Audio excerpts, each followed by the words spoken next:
మీ business ఏదైనా మీ ఊర్లో promotion చేయాలంటే అది సుమన్ టీవీతోనే సాధ్యం. ఇప్పుడే సంప్రదించండి. హాయ్ హలో నమస్తే వెల్కమ్ టు సుమన్ టీవీ. నేను మీ శివకుమారి. ప్రజెంట్ అయితే మనం కందుకూరులో ఉన్నాం. కందుకూరు ఇంత డెవలప్ అయినా ఇంకా ఇలాంటి ఏరియాలు ఉన్నాయంటే చెప్పుకోవడానికి సిగ్గుచేటుగా ఉంది. అసలు ఇలా ఉండడానికి కారణం ఏంటి? వీళ్ళు ఎన్ని సంవత్సరాల నుంచి ఇలా ఉంటున్నారు? మన కందుకూరులో కూడా ఇలాంటి హౌసెస్ ఉన్నాయి, ఇలాంటి రోడ్లు ఉన్నాయి, ఇలాంటి కాలువలు ఉన్నాయి, ఇలాగ ఇబ్బంది పడుతున్నారు అనేది సో కొంచెం ప్రజలకు తెలియాలని చెప్పి మేము మీ ముందుకైతే వచ్చేసాం. ఒకసారి వాళ్ళ మాటలు కూడా అడిగి తెలుసుకుందాం. సో ఎన్ని సంవత్సరాల నుంచి ఇక్కడ ఉంటున్నారు? ఇక్కడ మేము 23 సంవత్సరాల నుంచి ఉంటున్నాం ఇక్కడే. అమ్మ, రోడ్లు అయితే బాగా లేవు, కాలువలు లేవు, వర్షాలు పడినప్పుడు ఇబ్బందిగా ఉంటుంది. చూసుకున్న వాటర్ అలానే నిలిచిపోతాయి. అది కాక దోమలు ఎక్కువ, అసలు పడుకోవడానికి కూడా లేదు. ఇళ్లలో పడుకోవాలన్నా కూడా దోమలు ఎక్కువ అయిపోతున్నాయి. నీళ్లు మాత్రం అక్కడి నుంచి వదిలిపెడతారు, ఇంకా అక్కడికి వచ్చి ఆగిపోతాయి. అంటే ఇటు సైడ్ కాలువలు అంటే ఏం లేవమ్మా? కాలువలు ఇంకేం లేదు, ఇదే నేరుగా అక్కడ చెరువులో కలిసిపోతాయి నీళ్లు.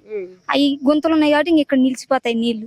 కానీ ఇంక మాకు ఎక్కడికైనా వెళ్ళాలన్నా మాకు చోట్లు లేవు, ఏమి లేవు. ఇంకా అందుకనే గవర్నమెంట్ వాళ్ళు ఇస్తారులే అని చెప్పి మేము ఇక్కడే ఉంటున్నాం. అంటే కొంతమందికి ఇచ్చారా మీలో? వాళ్ళు కొంతమందికి వచ్చినాయి కానీ మాకు రాలేదు, మాకు రాయలేదు.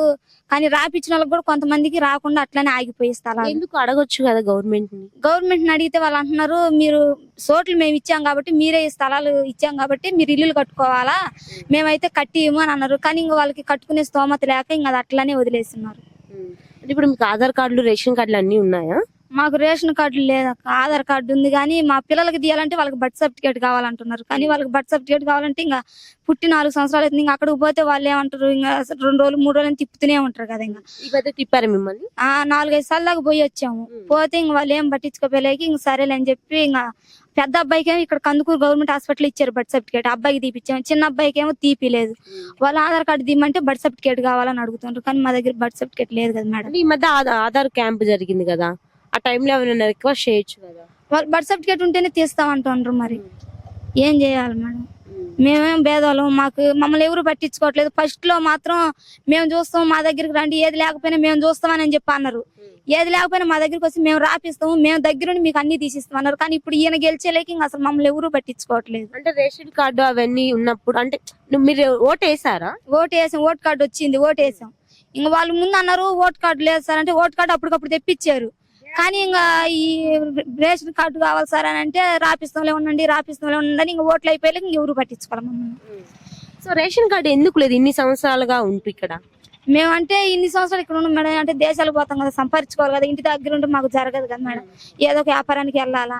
ఇంక అట్లా వ్యాపారానికి వెళ్ళి ఇంక మేము వచ్చేసరికి ఇంకా రాపించుకుందామని పోతే ఇంక భర్త ఉండాలని అన్నారు. ఇంక భర్త లేడు కదా, చాలా రోజులు ఏంది వెళ్ళిపోయానని చెప్పి అంటే ఏమమ్మా భర్త ఉండాలా, భర్త సంతకం కావాలా, లేదంటే దానికి సంబంధం ఏంటి అసలు? ఏమో మేడం తెలియదు. మీరు లేదు మేడం, 7 దాకా చదువుకుని ఆపేసాను. కొంచెమైనా నాలెడ్జ్ ఉంటది కదా మీకు? పోయి అడిగితే మేడం భర్త లేడు కదా అని అంటే ఫోన్ చేయండి అమ్మా, ఫోన్ చేసి పిలిపియండి, భర్త ఇంకా రాడు అని చెప్పాలి కదా మీరు. గ్రూప్ ఫోటో ఉండాలా, గ్రూప్ ఫోటో ఉంటే తీస్తాము అని అన్నారు. ఇంకా సరేలని చెప్పి గ్రూప్ ఫోటో తీసుకొని పోతే ఇప్పుడు కాదు ఇంకా టైం ఉంది, ఫస్ట్ ఉన్న వాళ్ళు మారిపోయారు, ఇప్పుడు కొత్త వాళ్ళు కదా వచ్చింది, ఇంకా తర్వాత చూద్దాంలే అని అన్నారు. ఇంకా పట్టించుకోవాలి. మామూలుగా భర్త లేకపోయినా ఇంట్లో ఎంత మంది ఉంటే అంత మందిని రేషన్ కార్డులో వేసి ఇంతమంది ఉంటున్నారని వేస్తారు. మీకు ఎవరు ఎక్స్ప్లెయిన్ చేయలేదా? చేయలేదు మేడం, ఎవరు చెప్పలేదు. ఈ కరెంట్ల కోసం మాకు కొంచెం భయంగా ఉంటది మేడం. వాన వచ్చినప్పుడు పక్కన చెట్లు పోయి కరెంట్ మీద పడితే షాక్ కొడుతుందేమో అని కొంచెం భయంగానే ఉంటది. కానీ మేము కరెంటు మీటర్ వేసుకోవాలంటే కులం సర్టిఫికేట్ కావాలని అడుగుతుండ్రు. కానీ మా దగ్గర కులం సర్టిఫికేట్ లేదు మేడం. అది రాపించుకుందాం అంటేనేమో మాకు తెలియదు, చేత కాదు మాకు రాపించుకునేకి. ఇంకా మీరైతే గుర్తించని ఏరియాగా ఏర్పడింది. అంతే మేడం. ఓట్లకు ముందేమో అన్ని మేము రాపిస్తాము, మేము చూస్తాము అని అన్నారు. తీరా ఇంకా ఓట్లు అయిపోయేలాగ ఇంకెవరు పట్టించుకోవట్లే. మా అమ్మకు మాత్రం పింఛను ఇస్తానన్నారు. మా నాన్న చనిపోయినప్పుడు రాపించుకుంది పింఛను. ఇప్పుడు 1.5 సంవత్సరం అవుతున్నా కూడా కానీ ఇంకా ఆమెకి పింఛన్ లేదు, ఏమి లేదు, అట్లనే ఉంది మేడం. చూసారా అసలు కందుకూరు ఇంత డెవలప్ అయిన ఏరియాలు ఇంకా డెవలప్ లేదు. అందులో వీళ్ళకి కూడా ఇంకా అసలు ప్రభుత్వం నుంచి ఎలాంటి సహాయ సహకారాలు అందడం లేదని చెప్పి వీళ్ళు చెప్తున్నారు. సో ప్రభుత్వాలు గెలుస్తున్నాయి, వస్తున్నాయి, పోతున్నాయి కాబట్టి మాకు నమ్మకం ఇస్తున్నారు, ఓటు వేయండి మేము కంపల్సరీ మీకు ఇస్తాము అని చెప్తున్నారు. కానీ ఇక్కడికి ఓటు అయిపోయిన తర్వాత, గెలిచిన తర్వాత ఎవరు మమ్మల్ని పట్టించుకోవట్లేదని చెప్పి వీళ్ళ ఆవేదన అయితే మనకి వ్యక్తం చేయడం అయితే జరుగుతుంది. మీకు అన్ని ఇస్తామంటున్నారు కదా? ఇస్తానండ్రు, సోట్లు ఇస్తానండ్రు, గ్యాస్ ఇస్తానండ్రు, ఏ వేసుకున్నాక ఏమీ లే.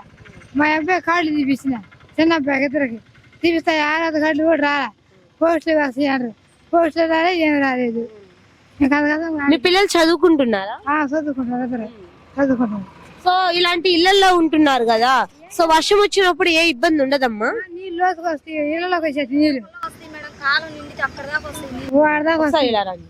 ఇంట్లోకి పోతాయి నీళ్ళు ఇటు సైడ్ రండి. మొన్నైతే ఎల్లకి అన్ని పోయినాయి అన్ని వానగాని వచ్చిందంటే నీళ్లు కాలం నిండిపోయిందంటే లోపలికల్లా వచ్చేస్తాయి నీళ్లు, ఇంకా అన్ని పడిపోతా ఉంటాయి కిందకి.